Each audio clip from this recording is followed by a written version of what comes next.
A whistling sound I didn't find frightening. I said, "What is it, Mummy? Thunder and lightning?"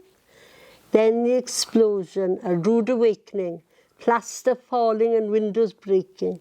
A bomb in the garden, that was near, a few yards closer and we wouldn't be here. The Luftwaffe were attacking our town. A string of bombs was raining down. The first bomb on Tidrow Hill, a direct hit, I can picture it still. Half a house exposed and bare. All we could do was stand and stare. Then Oakwood Street, a shed blown up like a snowflake, leaving a crater the size of Harvey's Lake. The next landed near the Grand Hotel. No damage there, just as well.